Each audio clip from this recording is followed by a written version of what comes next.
Good morning. Hi. Sorry I'm late. No worries. I just, Good to see us.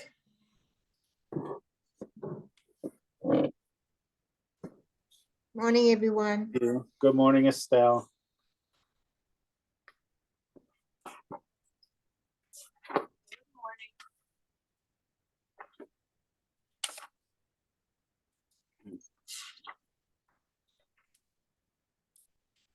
Mrs. Temkin show up yet?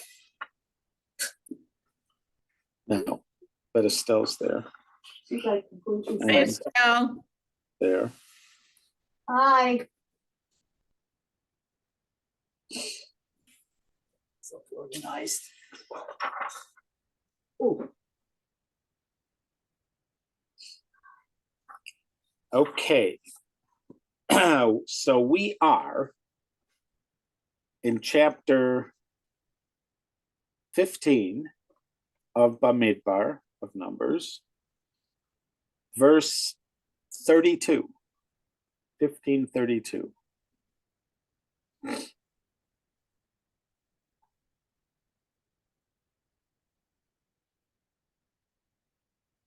You didn't do one. Oh, that's why I have this.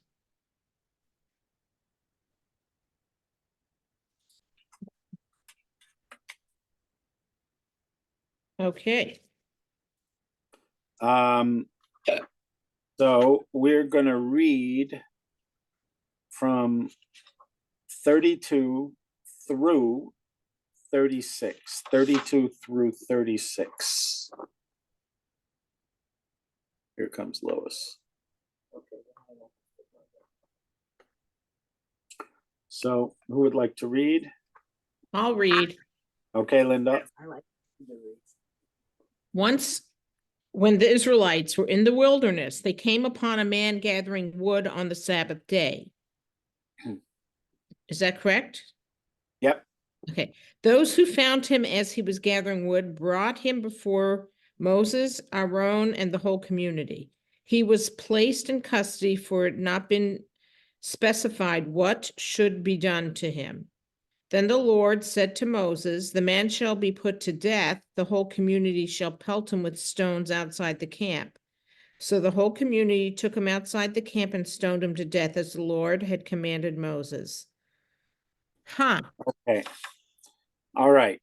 This, again, it's in we had the story of the spies, then we had a discussion of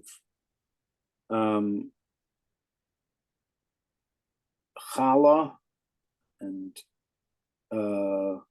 we had a discussion of offerings that are brought if somebody sins by accident.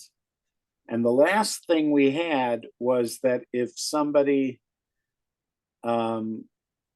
sins on purpose, then that soul will be cut off from its people. So there is accidental transgression, and then there's what we would call purposeful transgression. But there it spoke about the kares penalty, which is not a penalty in a human court. It is a penalty that is exacted, spiritually from heaven, as it were. But now we have a case where a person is put to death in a situation that is like a human court, even though it's not described as happening in court. The people are bringing this person to Moshe, and he is judging it. So that is a court. So the transgression here is gathering wood on Shabbos. Now,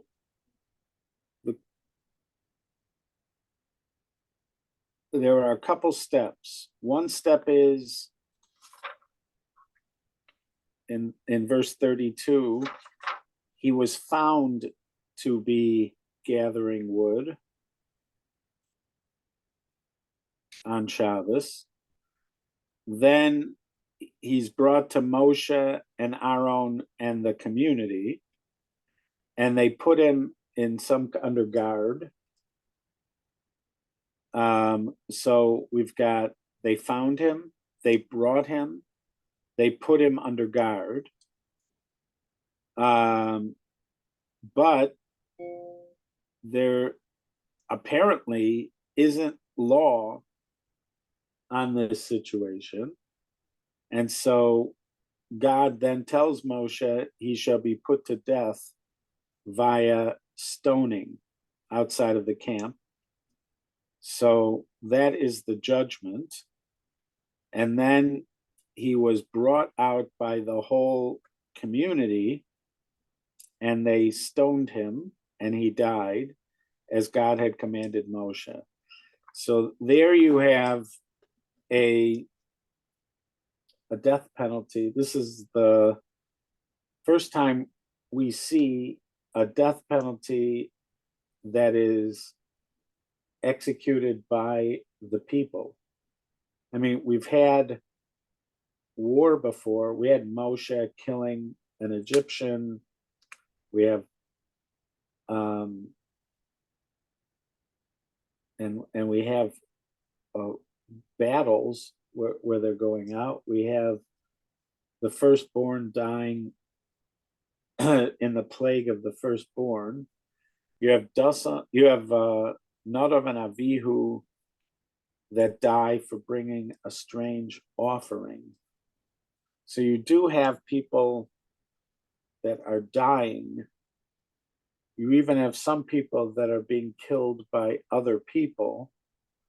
But this is the first time we have anything like this, which is a law where there's instruction to carry out a death penalty. Yeah, and a particularly torturous one. Right, stoning. Stoning is it seems like a particularly cruel way to die. At some point, the way they did stoning changed, and it's described in the Talmud that they had a ledge. They would find a ledge that was a couple stories high, and they would drug the person and then push them off the ledge. And the plan was that their neck would break when they fell. But if their neck didn't break when they fell, then a very large rock was lifted over their chest, and they were crushed by the rock. So there was a more humane way Yeah, I of see. carrying out Rabbi, capital hi, punishment. Rabbi. Sorry, I Yeah. was late. I'm sure this has been asked. How is it possible to put someone to death without a warning beforehand? And obviously, since Moshe didn't know, there was no warning. So the warning, so that is something that clearly was a concern to the commentaries. So Rashi in verse 33, it says over there in 33, and the people who found him brought him to Moshe. So the ones who found him, so Rashi says they warned him and he didn't stop, even though they warned him. And he cites the Talmud for that. Let's see if anybody else mentioned it.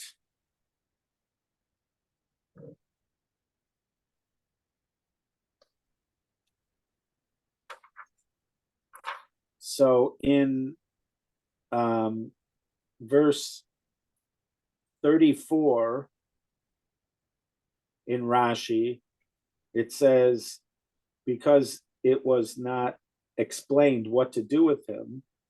So Rashi says, Lo hoyu yodim be'eza misa yamus. They didn't know what death penalty to apply. Hava yodim hoyu shemachal Shabbos misa. They did already know that if somebody transgressed Shabbos, they would be put to death. Because that was stated already in a couple places earlier, that if you transgress Shabbos, there is a death penalty. We had it in at least the last couple places. We had it in Yakel. It said, so this is in Exodus chapter 35. So verse 2, you may do work during the 6 weekdays, but Shabbos must be kept, Saturday must be kept holy as a Sabbath of Sabbaths to God. Whoever does any work on that day shall be put to death. And then it says, do not ignite any fire on Shabbos, no matter where you may live. So there it said that was in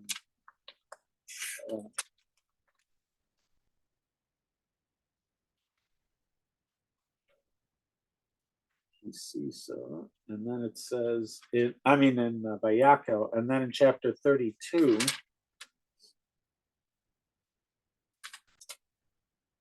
and 31, chapter 31, God told Moshe, speak to the Israelites and say to them, you must still keep my Sabbaths. It's a sign between me and you for all generations, to make you realize that I, God, am making you holy. Therefore, keep Shabbos as something sacred to you. Anyone doing work on Shabbos shall be cut off spiritually from his people, and therefore anyone violating it shall be put to death. Do your work during the 6 work days, but keep Sabbaths holy to God. Whoever does any work on Saturday shall be put to death. So it says it there. So in a few places it says it, assuming that this is all happening in order. In other words, that this case of the person who's collecting the wood is assuming it's in chronological order. So it would have been after they had already been told that there's a death penalty for desecrating Shabbos. As far as what constitutes desecrating Shabbos, there were a couple places where we were already told about it. One of them, in other words, specifics, one of them was when they're being told in the Torah portion of Beshalach, even before Sinai, they're just starting to get the mun, and they're told that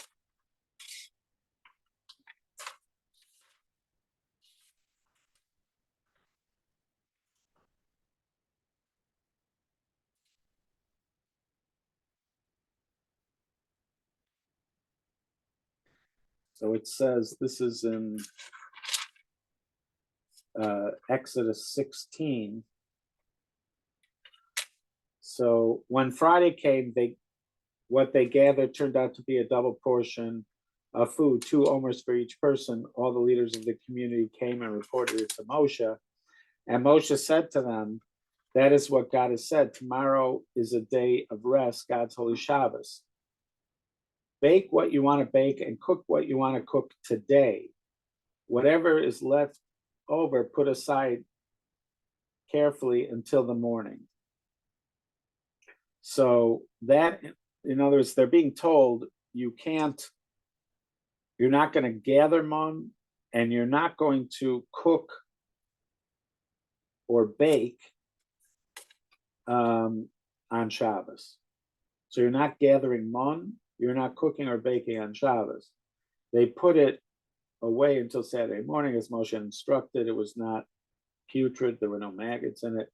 Moshe announced, eat it today, for today is God's Sabbath. You will not find anything in the field today. You are to gather this fur during the 6 weeks, but on the 7th day is Shabbos, and on that day there will not be any. Still, some people went out to gather food. on Saturday, but they found nothing. And then God says to Moshe, how long will you refuse to keep my commandments and my law? You must realize God has given you the Sabbath, and that is why I gave you food for 2 days on Friday. On the Sabbath, every person should remain in their designated place, should not leave your home to gather food on Shabbos. So we know about cooking and baking and the gathering of the mun, that those would be forbidden to do. In Vayakel, or Kisisa, I don't remember which one it was, in one of those two, it also mentioned lighting a fire, that you're not allowed to light a fire.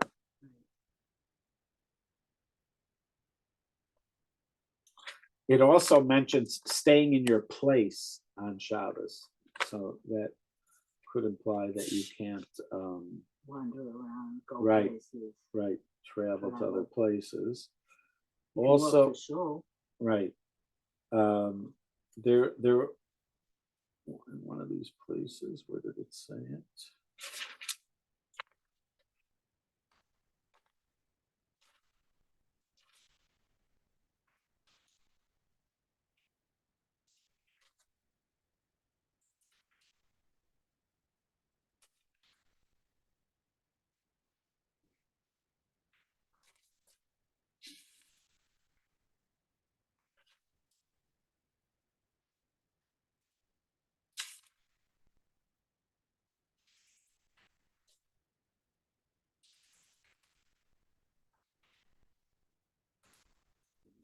Anyways, in one of the two places, either Kisisa or Vayakel that we just read, it said you shall not light a fire.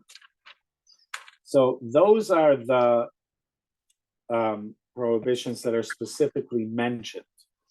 And then via the oral law, we learn that there are altogether 39 categories of creative work that cannot be done on Shabbos.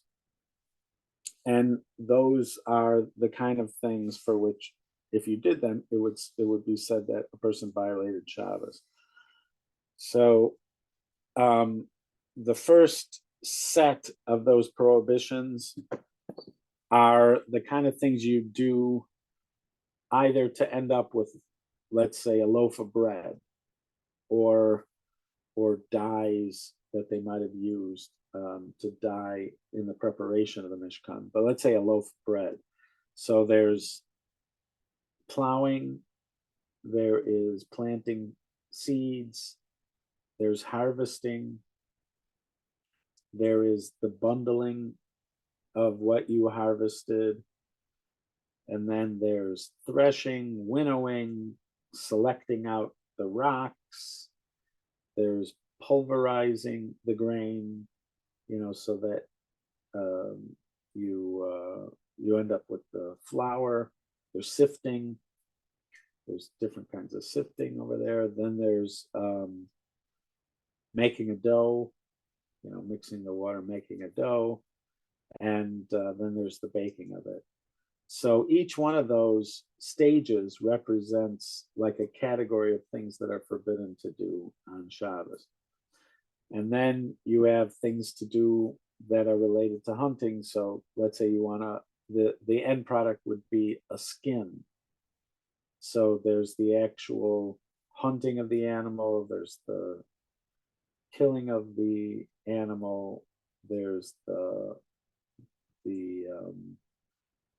flaying of the making of the skin, the process of making the skin. So there's several stages of making the skin. There's also all the steps to weaving wool, like to make a tapestry, let's say.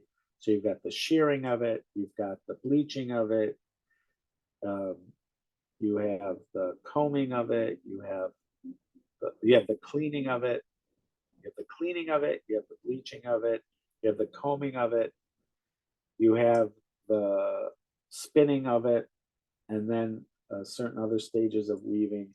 So they represent different categories. Writing is one of the categories. Anyway, so you end up with 39 categories of things that are forbidden to do, and they're understood really to represent, like, again, a whole category of stuff related to that. So it's not just literally cleaning wool, but it lends to any laundry. Doing of laundry on Shabbos would be forbidden because of that. So it might start off with a kind of specific, more like symbolic heading to a category, but then that would represent that. So all those are still considered biblical, even though they're not listed specifically in the Torah, because they are derived by the oral Torah from language about Shabbos in the Torah. So this notion, when we say something is biblically forbidden, a lot of times what you won't find it overtly in the Torah, but you find what right. But the oral law, contains that teaching, and they are saying that they get it through either it was an original teaching, like an original teaching, that there are 39 categories and this is them, and that could have been all the way from the beginning, because again, the Torah will say something like you can't do work on Shabbos, but it doesn't necessarily define what work is on Shabbos. There's an assumption that there would have had to be oral instruction at the time to explain to you what it is, just like it'll say you should slaughter an animal according to the way that I told you, but it doesn't list how to do it. It doesn't, right. So the assumption is, and same thing with tzitzis, it'll say you should tie these strings, these tassels or whatever on the corner of your garment. It doesn't say what they look like, doesn't say how to tie them. Or your tefillin, it says put these totafot between your eyes and on your arm, but it doesn't tell you how to make them, doesn't tell you what color they are, what shape they are, and what's even in them. It doesn't say anything. So it's the same kind of thing with Shabbos. So when somebody is studying Shabbos, one of the ways you divide the laws up is to say this is biblical, this is rabbinic. So for instance, it is biblical not to light a fire on Shabbos, but it is not biblical to spend money on Shabbos. Spending money on Shabbos, actually buying something on Shabbos, is a rabbinic prohibition, not a biblical prohibition. So in practice, we don't make much of a distinction between biblical and rabbinic, but there is nuance. And when it comes to these laws, and there's times when you could be lenient with a rabbinic law, also to make medicine or to consume medicine on Shabbos. A lot of the making of medicine may actually involve a biblical thing. If you're crushing the elements and then mixing them together, that could involve biblical stuff. But actually taking medicine is sometimes a rabbinic prohibition, not for things where you really need the medicine, but for stuff, like cranky, like aches and pains kind of stuff, it might be. Right. So the thing is, though, even if you look at the laws of Shabbos, it's not clear what gathering wood, how gathering wood fits into it. The Hebrew word mekoshesh is an interesting word. It's not a classic word for gathering. It does seem to be kind of excessive. I mean, if you're just moving logs, Right. not sawing them, not cutting them, but just moving them. Right.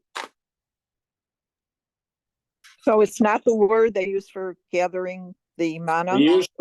Usually when you see these words for gathering, you don't usually have this word makoshesh. You have like a word like lasof, to gather, la'agade, to bundle. The word ma'amer, la'amer, is to bundle. So here, what does he say here? Gathering, that's from Radak Ibn Nachman. Some say that the violation consisted of carrying on the Sabbath. According to others, it was cutting or binding the sticks. So you see in the commentaries, they're trying to figure out what exactly is this, because even it's not so clear from the description how he even violated Shabbos.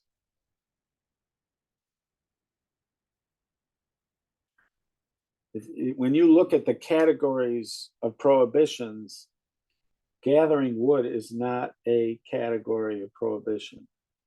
Again, it could be in the process of gathering them, you are carrying them. Here they have an explanation that says gathering wood. There are various opinions in the Talmud regarding which category of prohibited labor was committed.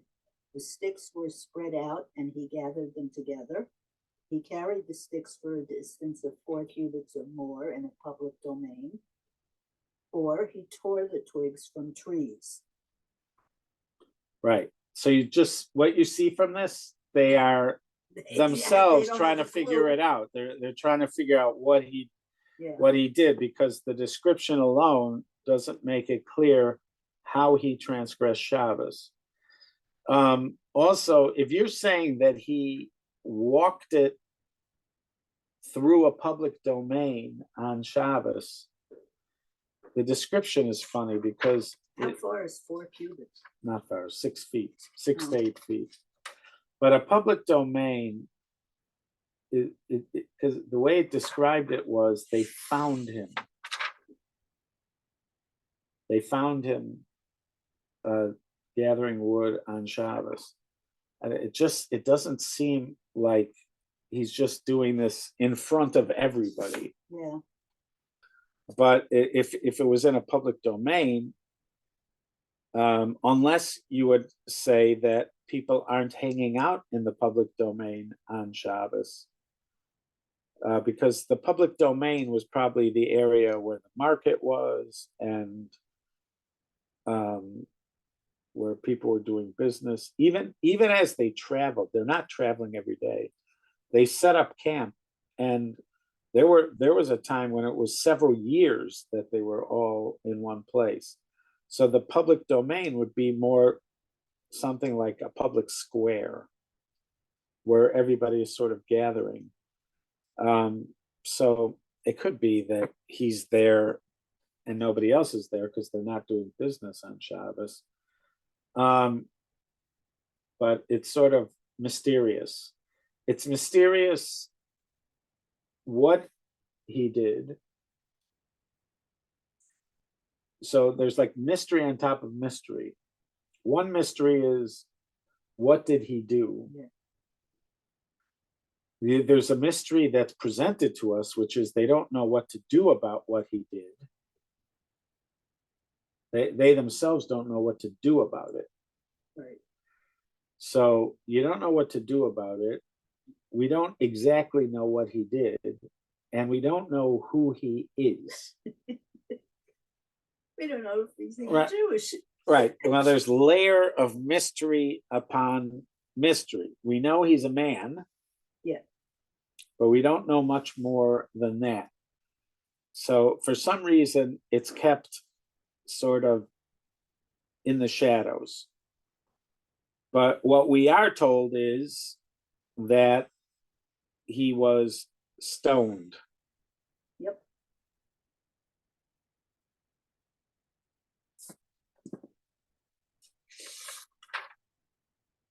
So if you're working backwards, you'd have to say that whatever he was doing has to be found in these categories. And then you'd look for something that gathering wood may have involved. Maybe, like they said, maybe he's harvesting wood. Harvesting is forbidden to do. Maybe he's carrying the wood. Carrying is forbidden to do. Maybe he is bundling the wood, and bundling is something that's considered forbidden to do. So there's a Gemara that Rabbi Akiva said that this man was tzlafchad, the father of the daughters of tzlafchad. That later on, we're going to have the daughters of tzlafchad approaching Moshe, appealing to be able to inherit land because their father just, he had daughters, he didn't have sons, and typically the sons inherit, but there are no sons in this family's case. And their father was he was part of the people that left Egypt. He was living in the desert with everybody, and he has a right to land just like anybody else has a right to land. And now he's going to lose it because he doesn't have sons. So they were appealing that they should be able to inherit. And that was the decision. God tells Moshe that they will inherit land, and that any family that doesn't have sons, the daughters inherit the land. So those daughters were the daughters of tzlafchad. So Rabbi Akiva said that their father is this guy. But we don't really know that. So the Gemara, so somebody rebuked Rabbi Akiva for saying it. Why, in other words, why did you have to say that? If clearly the Torah didn't want to say who he was. So when what is the point of bringing it out? Even if you figured it out, why would you tell people that information? And the only way they could have figured it out is he's missing now. Well, No yeah, but longer there's other there. people missing. There's more to it. Rabbi Akiva was a master of finding the deepest secrets of the Torah. I'm just going to see if I can.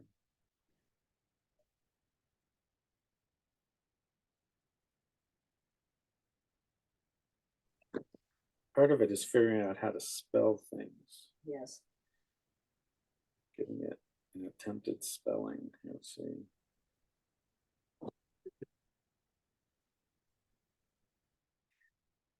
Yeah, so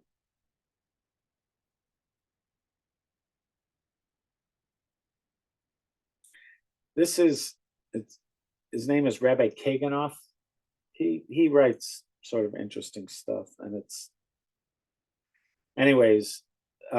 says, the story of the Mekoshesh, the man caught gathering wood on Shabbos in Parshas Shlach, contains a host of conflicting and unusual midrashim. The story also serves as a springboard for many halachic and hashkafic issues. Hashkafa means more theological or philosophical. In order to appreciate fully these issues and midrashim, we must first analyze what the Torah tells us about this story, what Chazal what the rabbis derive from the verses, and some more halachic detail that is germane to the story. Then we will be in position to discuss the question raised above. When the Bnei Israel were in the desert, they discovered a man gathering wood on Shabbos. Those who found the wood gatherer brought him to Moshe, Aaron, and the rest of the community. He was placed in custody because it had not been explained what to do with him. The verse then describes the punishment meted out to the wood gatherer. This was the first instance in history of a Beit Din, a Jewish court, carrying out a ruling because someone defiled Shabbos. Desecration of Shabbos is punishable by Beit Din only when many requirements are met, including that the perpetrator acknowledged that he's violating one of the 39 categories of forbidden work on Shabbos, and that he accepts the punishment that the Torah metes out. In other words, he has to be warned. There has to be an exchange where he says, I know it, I get it, but I'm still doing it. The Gemara notes that the words of the Torah, they found him gathering, implies that the wood gatherer was caught in the middle of his act of violating Shabbos. He continued desecrating Shabbos even after being warned that his action was liable for punishment by Beis Din. When the Mishnah lists the 39 malachot, it does not include gathering wood. Indeed, which of the 39 creative acts forbidden to do on Shabbos did the woodcutter violate? Since the halacha requires that the desecrator be warned which malacha he's violating, this is important information to ascertain. The Gemara in Shabbos cites 3 opinions concerning which malacha the Mekoshesh performed. According to Rabbi Yehuda, he carried through a public area on Shabbos. According to a second opinion, he chopped down trees, thus buying the malacha of kotzer, which is reaping, or more accurately, disconnecting growing items from the ground. According to a third opinion, he violated the creative act of ma'amer, which is gathering things from which they grow or fall and sort of bundling them. This third opinion is also cited in an ancient commentary on the Chumash called Targum Yonasan. Each of these 3 approaches requires explanation. All right, we're not going to go through the explanation. The Torah recounts the story of the daughters of Tzlafchad. Tzlafchad participated in the exodus from Mitzrayim but did not make it to Eretz Yisrael. The Pasuk tells us that Tzlafchad had 5 daughters but no sons. Rabbi Akiva, quoted in a passage of Gemara, is of the opinion that the wood gatherer described above was Tzlafchad. To quote the passage from the Gemara, our sages taught the Mekoshesh was Tzlafchad, as the Torah says, and Bnei Yisrael were in the desert. They found a man gathering wood on Shabbos. And later on it says, our father died in the desert. Just as the second verse refers to Tzlafchad, so does the first. This is the opinion of Rabbi Akiva. Rabbi Yehuda ben Beseira said to him, Akiva, either way, you will be punished for saying this. If you're correct, the Torah hid this information, and you have the audacity to reveal it. And if you're incorrect, you're spreading lies about a tzaddik. Gemara does not explicitly say whether Rabbi Yehuda ben Beseira agreed with Rabbi Akiva or not. His criticism of Rabbi Akiva was for recounting the information.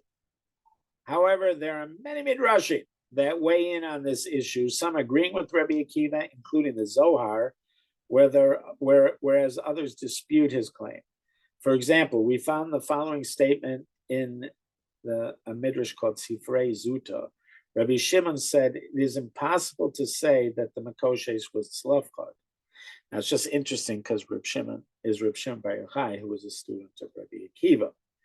The Yalkut Shimoni, a collection of reliable early midrashim, many of them no longer extant, also quotes a different Tana who also disagrees with Rabbi Akiva. Although the Gemara does not cite a response of Rabbi Akiva to Rabbi Yehuda ben Beseira's criticism, there is a medrash that cites a very interesting approach, explaining more about Tzlafchad and what he wanted to accomplish, and etc. Okay.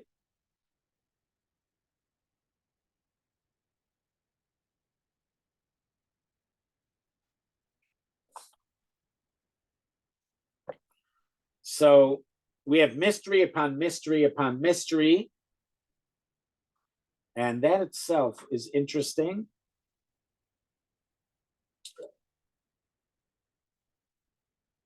And knowing that we have a Russian doll of mysteries, we move on. All right, so now, Linda, would you read from 37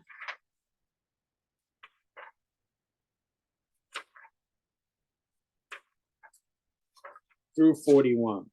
Sure. Okay.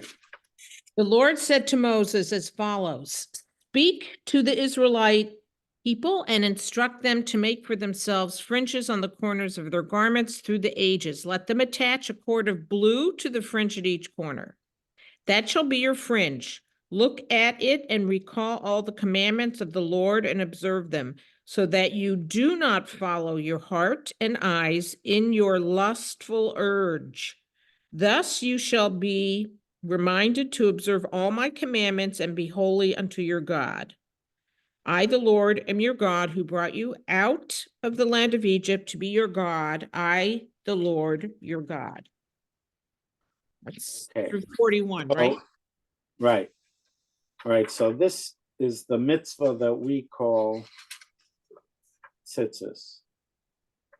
And it appears to be some kind of device for the purpose of keeping a person from straying from the commandments. Right. The way it works is you look at it and you remember the commandments, and that will prevent you from. So you had the word lust, right? Yeah. Oh no. Yeah, but what did you have in 39 before the lust word? In 39, it said you will not travel after your heart, or what was the No, word? do not follow. And the words are velo taturu. Right. Now, interestingly, that word is the same, it's built on the same root as our travelers in the beginning. Remember, the spies are not technically called spies, they're called tayarim, which we use in modern Hebrew to mean tourists or whatever, but they're like, we'll call them travelers. So this would really mean don't travel after your heart. And it just interestingly ties together the beginning of the Torah portion and the end of the Torah portion. And it makes you want to.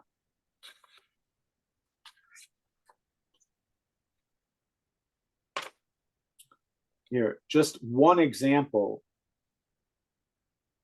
in verse 38, chapter 14, verse 38. He used this many times. I'm just taking one example. So it says, Yoshua ben and Caleb ben Yefuna were amongst them, those men who went latur et haaretz, latur et haaretz, to tour the land or to travel the land, latur et haaretz. So that's lo taturu. That's our verb in Hebrew. It's the same one, lo taturu and latur. That's that same verb. So again, it makes you want to connect these, that somehow perhaps this is some kind of repair for something that went wrong with the spies, perhaps. So there's that. There's also the mention of the blue thread, the tchelet, which is a blue, made out of wool that's dyed blue. There's a mention of corner of garments, the corner of the garments, that these are on a four-cornered garment. That's what you're going to be putting them on. There's this word tzitzit, which is an interesting word. There is a similar word, tzitz, which refers to the headband that the head plate or the headband that the Kohen Gadol that wore, that says Kodesh LaHashem, sacred to God. So there's, otherwise it's a unique word. And it's just sort of a kind of an interesting device, or I mean, I don't know what word to use for it. It's meant to keep you from straying. So it's interesting to think about how that would work. How does it keep you from straying?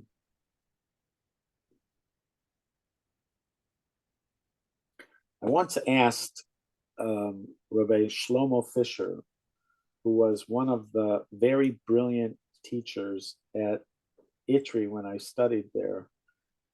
I once asked him, why a mitzvah like this, which makes so much sense, why would it be connected to a style of clothing that eventually goes out of style? It was, for a good chunk of human history, the way clothing were made is you'd have a rectangular cloth, and then you'd have a hole for a person's head, and then you'd have straps, or maybe you'd sew part of it, or you'd have a belt, and that would be an outward garment. And so almost everyone, at least almost every male, had a four-cornered garment. In other words, there would be corners. Yeah. So tzitzis would be on almost every outer garment that somebody is wearing. Then there appears to be, for a good chunk of time, I don't know how long, but I'm imagining many, many hundreds, possibly thousands of years, there was a kind of garment that people wore that would be sort of like a shawl. If you lived in areas that were arid, especially arid, you'd have this kind of shawl that you'd wear over your shoulders, but you could also wear it. It could be hooded. You could lift it over to be a hood, but you'd sort of wrap it around. Now, like if there are still cultures that wear them, I usually just Google like Pashtun, the Pashtun, because they still have them. The reason I think of them is because when you put on a tallis, part of the process of putting on a tallis is the wrapping of the tallis. Initially, when you say the blessing, you sort of wrap the tallis, you put it over your head and then wrap it like around your shoulders. Right. And then you say the blessing. The reason we do that is because, according to Rabbi Yosef Karo, that's how taluses were worn. Give me the list. They were worn around, like over your head and around your shoulders. And so if you look at Pashtun, I'm just going to do images.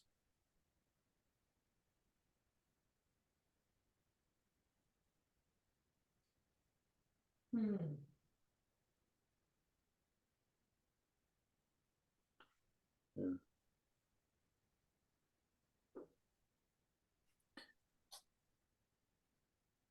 See how he's got that thing around him here?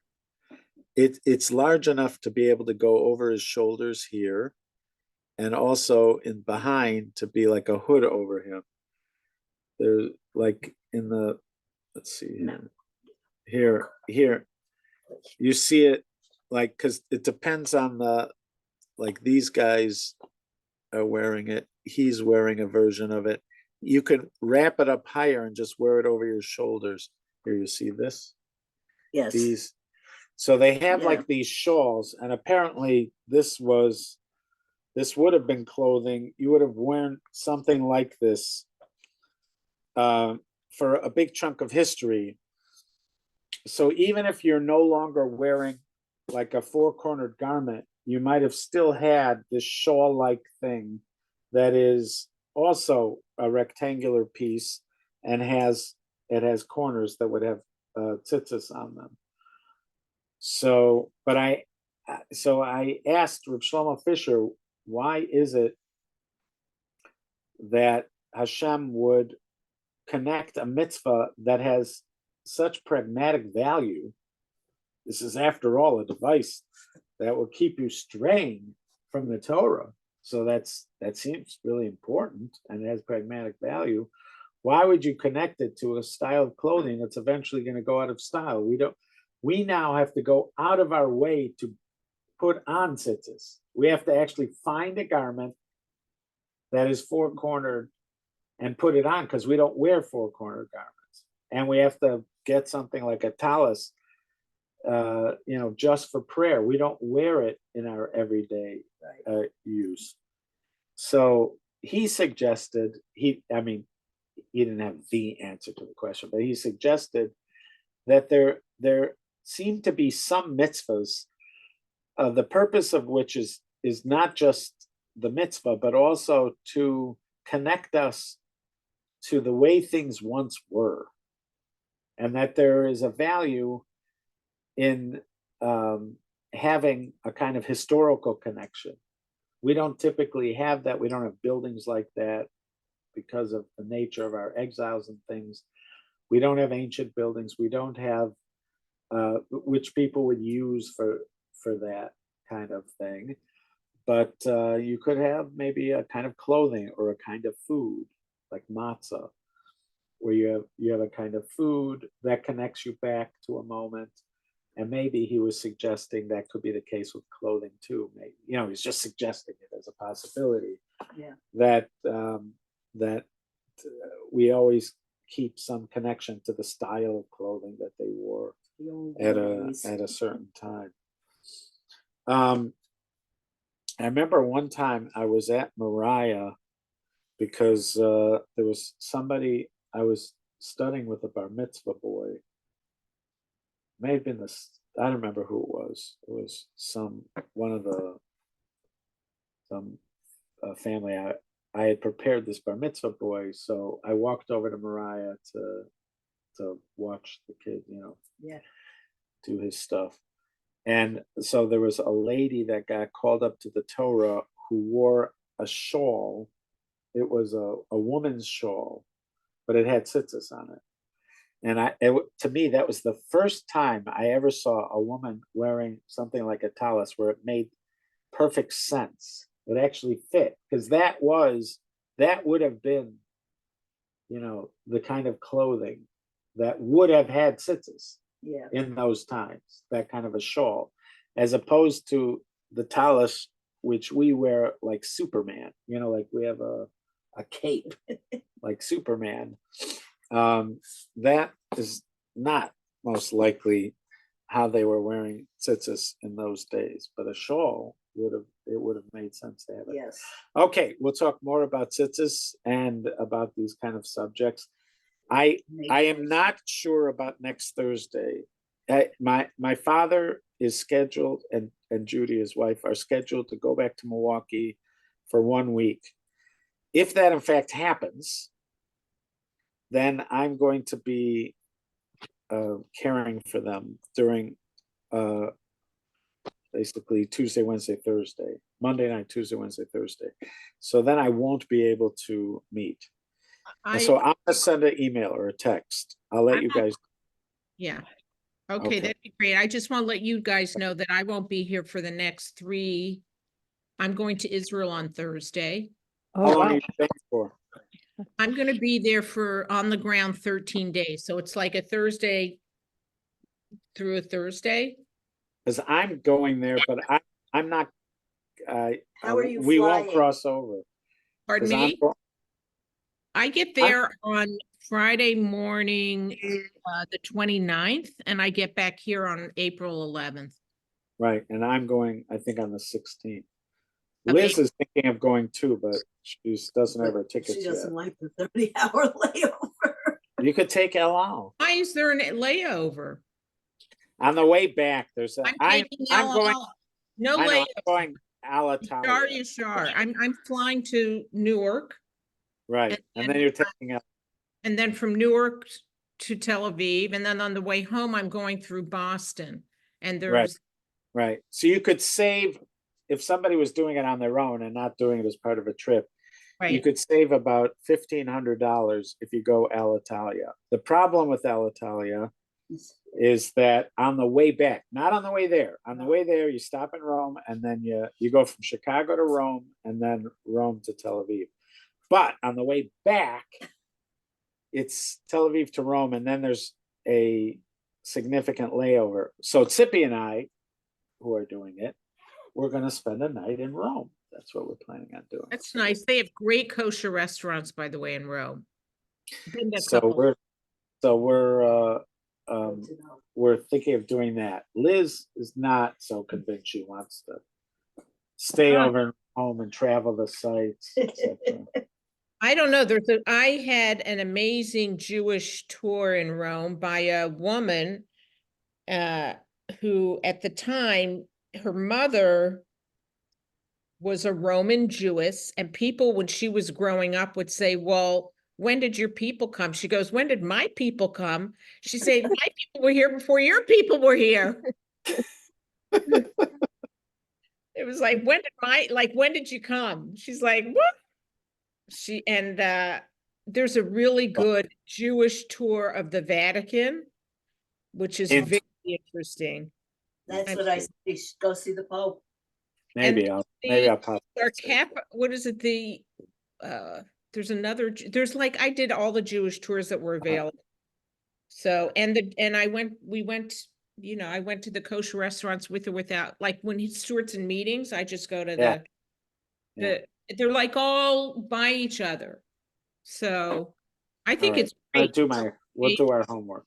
Do your Okay. homework Okay. and Okay. enjoy. See you guys in All right. Be well. Linda, Next week.